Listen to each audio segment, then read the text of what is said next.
Hello friends, आप सभी को मेरा नमस्कार। कैसे हैं आप? आई होप कि आप सभी बढ़िया होंगे। आप सभी का स्वागत है हमारे चैनल बेस्ट नोट ट्यूटोरियल्स पर। तो प्राचीन भारत के इतिहास में जो हमारा टॉपिक है वैदिक काल का इतिहास, तो आज हम पढ़ने वाले हैं वैदिक काल के लोगों का जो भौतिक जीवन था वो किस प्रकार से था, वो सारी चीज़ें हम इस वीडियो में पढ़ने वाले हैं। तो चलिए शुरू करते हैं। भौतिक जीवन। ऋग्वैदिक लोग मुख्यतः पशुपालक थे। वे स्थायी जीवन नहीं व्यतीत करते थे। पशु ही संपत्ति की वस्तु समझे जाते थे। गवेषण, गोसु, गव्य आदि शब्दों का प्रयोग युद्ध के लिए किया जाता था। जनजीवन में युद्ध के वातावरण का बोलबाला था। यानी कि जो ऋग्वैदिक काल के जो लोग थे उनका जो मुख्य कार्य था, मुख्य जो था वो था पशुपालन। वो लोग पशुपालन करते थे, पशुओं को पालते थे और वो लोग स्थायी जीवन व्यतीत नहीं करते थे। पशुओं को ही संपत्ति की वस्तु समझा जाता था। और जो युद्ध है, युद्ध के लिए वो गवेषण, गोसु, गव्य आदि शब्दों का प्रयोग करते थे, इन शब्दों का यूज करते थे। और जीवन में युद्ध के वातावरण का बोलबाला था, यानी कि युद्ध चलते रहते थे। लोग मिट्टी एवं घास फूस से बने मकानों में रहते थे, यानी कि कच्चे मकानों में रहते थे। लोग लोहे से अपरिचित थे, यानी कि लोहे धातु के बारे में लोग नहीं जानते थे, लोहे धातु से अपरिचित थे। कृष्ण अयस शब्द का सर्वप्रथम उल्लेख जैमिनी उपनिषद यानी कि उत्तर वैदिक काल में जो है मिलता है। काले अयस का सबसे पहले उल्लेख। उसके बाद आता है ऋग्वैदिक लोग कोर वाली कुल्हाड़ियाँ, कांसे की कटारें और खड़ग का इस्तेमाल करते थे। ये हथियार होते थे उस टाइम के। तांबा राजस्थान की खेतरी खानों से प्राप्त किया जाता था। जो तांबा था वो राजस्थान की खेतरी खानों से प्राप्त किया जाता था। भारत में आर्यों की सफलता के कारण थे घोड़े, रथ और तांबे के बने कुछ हथियार। जो भारत में आर्य आए और उनकी जो यहाँ बसने में सफल हुए तो उनकी सफलता के कारण थे घोड़े, रथ, तांबे के बने हुए कुछ हथियार। कृषि कार्यों की जानकारी लोगों को थी। भूमि को सुनियोजित पद्धति का नियोजित संपत्ति का रूप नहीं दिया गया था, यानी कि भूमि को नहीं दिया गया था ये रूप। केवल पशुपालन को ही संपत्ति के रूप में माना जाता था। विभिन्न शिल्पों की जानकारी भी प्राप्त होती थी, विभिन्न प्रकार के शिल्पों की जानकारी भी प्राप्त होती थी। ऋग्वेद से बढ़ई, रथकार, बुनकर, चर्मकार एवं कारीगर आदि शिल्प वर्ग की जानकारी प्राप्त होती है। जो ऋग्वेद से बढ़ई यानी कि लकड़ी का काम करने वाला, रथकार रथ बनाने वाले, कई प्रकार के बुनकर, चर्मकार और कारीगर ये जो थे, इन सब की जानकारी हमें ऋग्वेद से प्राप्त होती है। हरियाणा के भगवानपुरा में 13 कमरों वाला एक मकान प्राप्त हुआ है।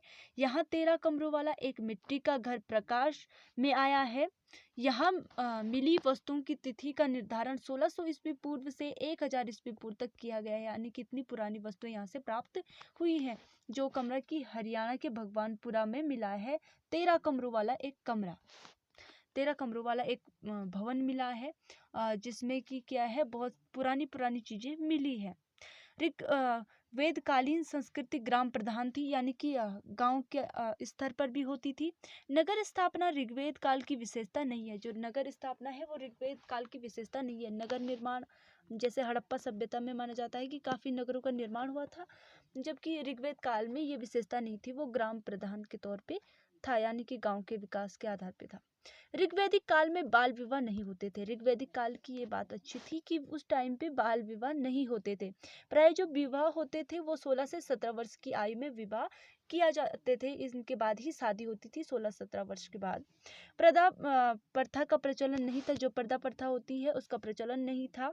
और सती प्रथा का भी प्रचलन नहीं था। पति की मृत्यु के बाद पति के साथ ही अग्नि में जल जाना, ये वाली प्रथा नहीं थी। किसी प्रकार की पर्दा प्रथा नहीं थी।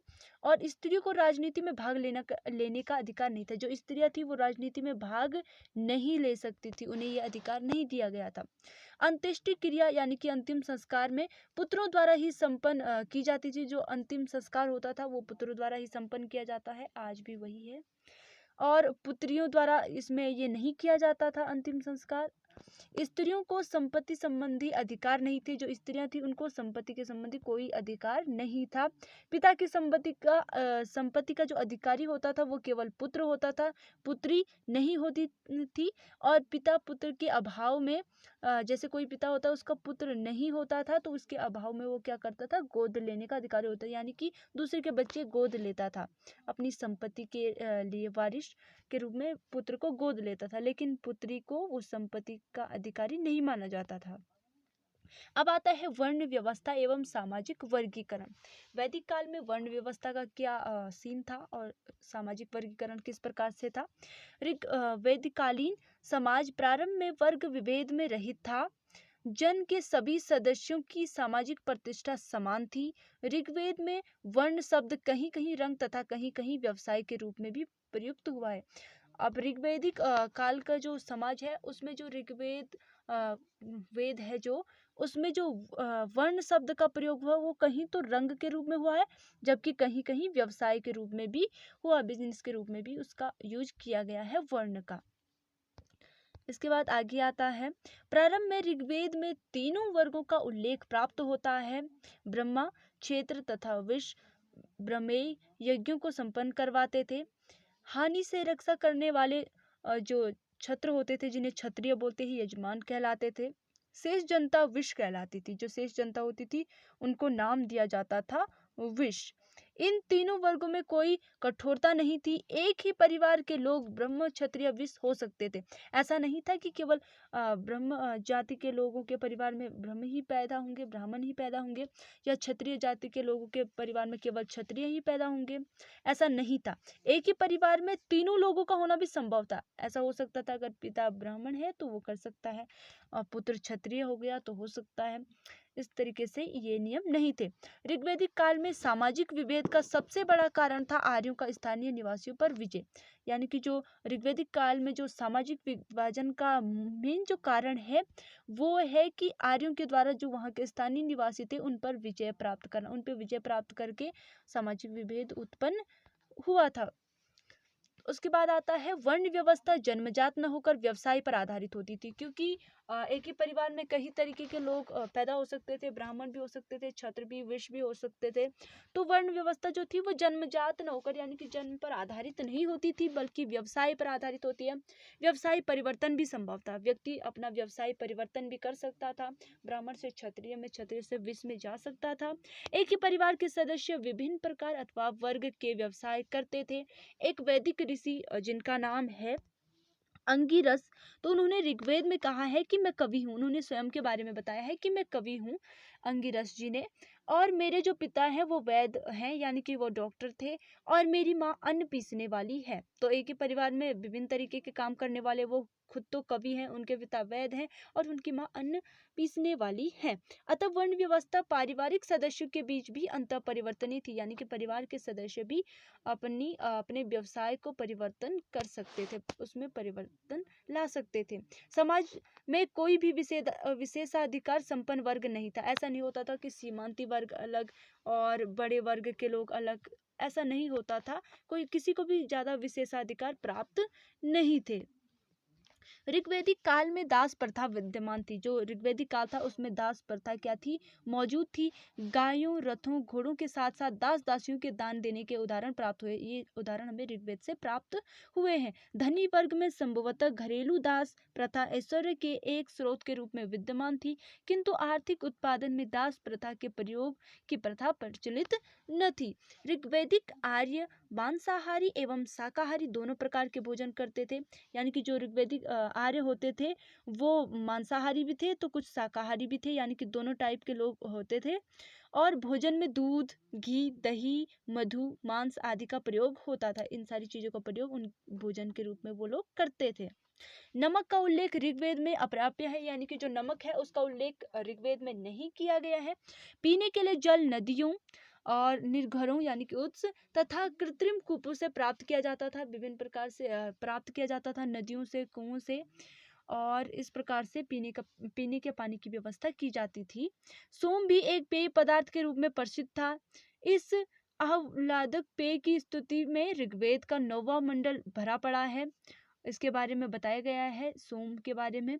सोम वस्तुतः एक पौधे का रस था। जो सोम होता है वो एक पौधे का रस होता है जो हिमालय के मूजवंत नामक पर्वत पर मिलता है। सोम बनाने के लिए एक पौधे का रस यूज किया जाता है जो कि हिमालय पर्वत के मूजवंत नामक पर्वत पर मिलता है। इसका प्रयोग केवल धार्मिक उत्सवों पर होता था। सुरा भी पेय पदार्थ था परंतु इसका पान वर्जित था, यानी कि जो शराब होती थी वो भी पेय पदार्थ था परंतु इसका पान वर्जित था, इसको पीने की मनाही थी। वस्त्र कपास, ऊन, रेशम एवं चमड़े के बनते थे। जो वस्त्र होते थे वो कपास के भी बनते थे, ऊन के भी, रेशम के भी और चमड़े के भी बनते थे। आर्य सिलाई से परिचित थे, यानी कि जो आर्य थे वो सिलाई बुनाई का काम जानते थे। गंधार प्रदेश भेड़ों की ऊनों के लिए प्रसिद्ध था। जो गंधार प्रदेश था वो भेड़ों की ऊनों के लिए बहुत ही प्रसिद्ध था। पोशाक के 3 भाग थे। निवी अर्थात कमर के नीचे पहनने जाने वाला वस्त्र, वास अर्थात कमर के ऊपर पहने जाने वाला वस्त्र और अधिवास या अतक जिसको या द्रापी बोला जाता है अर्थात ऊपर से धारण किया जाने वाला चादर या ओढ़नी। यानी कि 3 प्रकार के वस्त्र जो होते थे उस टाइम पे। वस्त्रों के 3 भाग थे। निवी बोला जाता था जो कमर के नीचे पहना जाता है, सलवार टाइप का, और उसके ऊपर जो कमर के ऊपर पहना जाता है उसको बोला जाता था वास, और चुन्नी या दुपट्टे की तरह जो ओढ़नी होती थी उसे बोला जाता था अल्क या द्रापी, उसे बोला जाता था। लोग स्वर्णाभूषणों का प्रयोग करते थे, यानी कि लोग सोने के आभूषणों का भी यूज करते थे। स्त्री और पुरुष दोनों ही पगड़ी का प्रयोग करते थे, दोनों ही पगड़ी का प्रयोग भी करते थे। ऋग्वेद में नाई को वर्ती कहा गया है। ये जो नाई होते थे उनको वर्ती नाम दिया गया है ऋग्वेद में। और आमोद प्रमोद, रथ, दौड़, आखेट, युद्ध एवं नृत्य आरोग्य प्रिय मनोविनोद थे, यानी कि वो अपने मनोरंजन के लिए क्या करते थे, आमोद प्रमोद करते थे, रथ दौड़ करते थे, कई प्रकार के आखेट यानी कि शिकार करते थे, युद्ध करते थे और नृत्य, ये सारी चीजें उनके मनोविनोद के लिए क्या थी, वो यूज करते थे। जुआ भी खेला जाता था, यानी वो लोग जुआ भी खेलते थे अपने मनोरंजन के लिए। वाद्य संगीत में वीणा, दुनुंदभी, करताल, आधार और मृदंग का प्रयोग किया जाता था। जो वाद्य संगीत होते हैं उनमें वीणा का यूज किया जाता था, दुंदुभी का यूज किया जाता था, करताल का यूज किया जाता था और मृदंग भी प्रयोग की जाती थी। तो आई होप आप लोग को वीडियो पसंद आई होगी। तो इस वीडियो में इतना ही। अगली वीडियो में हम आपको वैदिक काल के लोगों के आर्थिक जीवन के बारे में बताएंगे कि वो उनका आर्थिक जीवन किस प्रकार से था। कृषि के बारे में बताएंगे, कृषि का उस टाइम पे किस तरीके से कितना महत्व था, कितना यूज किया जाता था। तो इस वीडियो में इतना ही। तो आई होप आप लोग को वीडियो पसंद आई होगी। तो हमारी वीडियो को लाइक कीजिएगा, चैनल को सब्सक्राइब कीजिएगा। Thank you so much.